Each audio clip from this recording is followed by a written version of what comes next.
Back here, first things first, we're going viral. With Tom Brady locking up his 6th Super Bowl, focus has shifted to when the 41-year-old quarterback might retire. And it looks like he has already started preparing. Working on the old golf game in the dead of winter. Brady, ready for Masters Week. See, speaking of golf, I don't know if you knew I was still in the office yesterday, but our wonderful producer, Dave Armacher, who's the best golfer on staff, at least the best golfer I know of on staff, was asking around if people wanted to go to some golf simulator, something later this week. He asked Chris Carter. Chris like, oh, tell me when you're talking about. And I hear Dave say, I'm going to ask Nick. And do you know what my partner, my close friend, dare I say brother says? Don't ask no Nick. Nick can't do no golf. He's just going to slow us down. Go make a bet. What's up with that, man? Yeah, you're not invited. Don't read into the golf aspect of it. It's a social Why am I not reason. invited? It was a social reason. I'm trying to get better at golf. No, You don't even know how to play golf. I absolutely do. I was a good golfer before I had the devastating shoulder surgery and injury. Our lives have kind of transformed. Like, I have all those vices of a suburban privilege? Of privilege? Yes, that's a good word. That's a good word. I got Not you. the one I would have used. I know. I was trying to help And you out then here. you got all the bad habits and everything that I'm trying Wait, to quickly, exercise. is this graphic behind, is that? Yes, Jenna, that's a real picture of Tom Brady. Show it, America. No, it's let America, look at what Jenna was wondering if that was a real But wait, picture I don't of Tom understand. Brady. If you're gonna his Photoshop- head's actually 1/3 of his entire body height. Well, whose body is that? Some guys golfing in the snow, Jenna. They put his head But on we that. have a real picture of Tom Brady golfing in the snow. I don't understand why we have He to was hitting one Photoshop shot, it. Jenna. He wasn't actually golfing. That And was one it was shot. They supposed to wanted be put him funnier, on the- and we try to put Photoshops up for that moment right there. Because we're like, Jenna Wolf might get confused, That is. and it could create a ratings bonanza. I bet you people are thinking the same thing I am. I just cleared it up. Stories to start your morning: Rockets and Raptors. I'm Last going night, to that damn golf simulator. James Harden dropped 35 Yeah, we're going points, Friday. including 19 in the fourth quarter, as the Rockets picked up their 6th straight win. Raptors have gone just 3-3 since the All-Star break. Nick, what'd you make of the Rockets' win last night? Rounded into form at exact right time. Now, given their early season struggles, they're not going to be able to get higher than the 3 line. I don't think they're going to be able to catch the Denver Nuggets. They're 3.5 back of them, but they absolutely can stay at the 3 line, which is where they are now. You want to stay at the 3. 100%. You want to see if we make the Warriors potentially have to play Oklahoma City in round 2. Pardon me. Face you in round 3. Rockets playing great.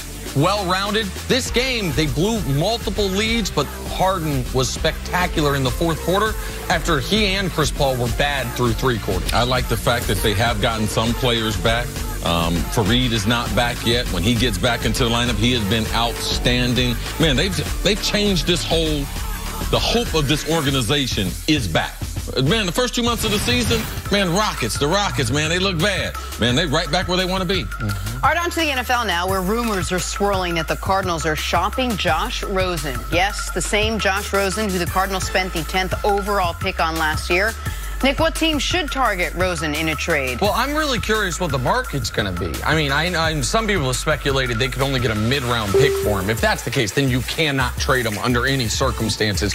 But would the Patriots give up the 32nd pick for Josh Rosen, let him have a redshirt year behind Tom Brady? Would the Giants give up the 37th pick for him if the Patriots aren't interested? Or is he going to have a real market like the Dolphins in 13 or 15, the Dolphins and Washington at 13 or 15?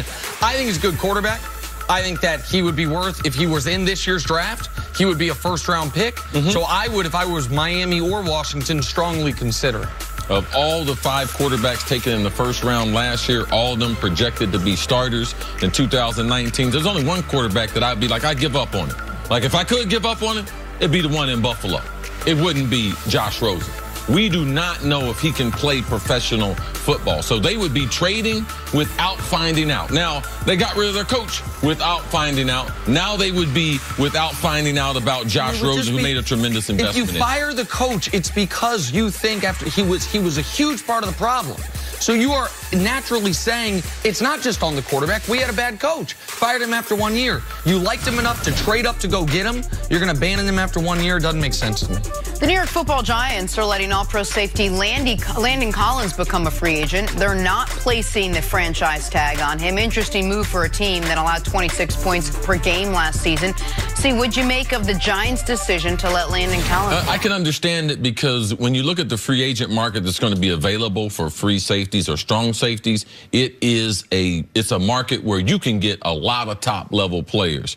You got Honey Badgers available, Earl Thomas is available, amongst other safeties that you might Eric Weddle just got cut. Eric Weddle just got cut. Now, so I can understand the Giants. The Giants have made some huge commitments, one being to Eli Manning, that Nate Solder contract they had last year. Odell Beckham, $18 million currently, the highest paid wide receiver. And Barkley as a high draft pick, where he's paid a lot of money. So there's only so much of the pie that is left. I think that people have seen the Giants, and they think Landon Collins is a better football player than he actually is. I believe he is a limited player. And I believe if you keep him at the line of scrimmage, yes, he can continue being a Pro Bowl player. But he hadn't played well in space, doesn't do well in pass coverage. So when you have a guy who's limited like him as a safety, he's going to dictate to the offense what coverage they're in, so he gives away, because you're not going to have him in man-to-man a whole bunch. So with him being limited, I could understand why the Giants have decided we can't pay a safety who's limited $11 million.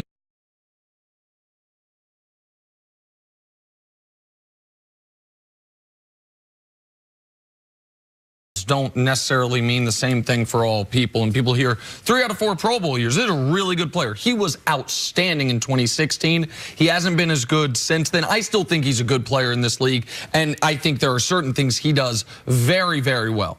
My issue is the lack of foresight when it comes to this. You knew his contract was coming up. Right. You also knew what Eli was scheduled to make, what Odell was scheduled to make, Saquon. You knew what your books were going to look like in 2019.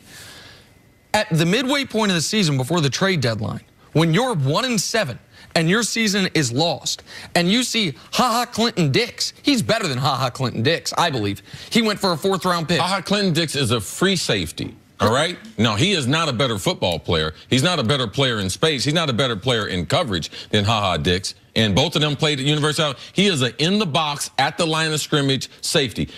Clinton Dix is more valuable to a football team than a guy who can only play in the box. The trade market this year was as robust as I've ever seen it during a season. Dante Fowler goes for a 3rd and a 5th. The Giants themselves see it. What did Eli Apple go for?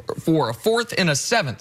So if you know you're not bringing him back, then I think you have to shop him 3 months ago at the deadline and get a pick for this year. But the other part of it is, because Dave Gettleman has talked about how the salary cap constraints, any move the Giants make that is about salary cap constraints is going to irk me until they go to Eli Manning, who is the 2nd highest paid player in the history of professional football, and this year will pass his brother to become the highest paid player in the history of professional football, until they go to him and say, Eli, you're scheduled to make $23 million. We need you to take a $10 million pay cut. You know, as you brought up, you know who did that famously and helped his team win a Super Bowl? His brother. His brother, Peyton, in Denver. John Elway went to him, said, you're not going to throw for 5,000 yards. We're a defensive-oriented team. I would be able to sign some key veterans in free agency. I need you to take a pay cut. And he did. And the Giants could save $17 million by cutting Eli, but they clearly don't want to do that. They want him to be there, and they want him to be a lifetime Giant. Eli wants to be a lifetime Giant. It's got to be a give and take there, because the moment the Jags signed Nick Foles, there would be no market for Eli. Like Tom Coughlin maybe would give him a lifeline in Jacksonville, not once they get Nick Foles. Like if he were to get cut, nobody's lining up to pay Eli Manning $15 million next season. Right. So you have money available. And whether you want to spend it on $11 million to franchise tag Landon Collins or to go out and get a different player that you think's a better player, so be it.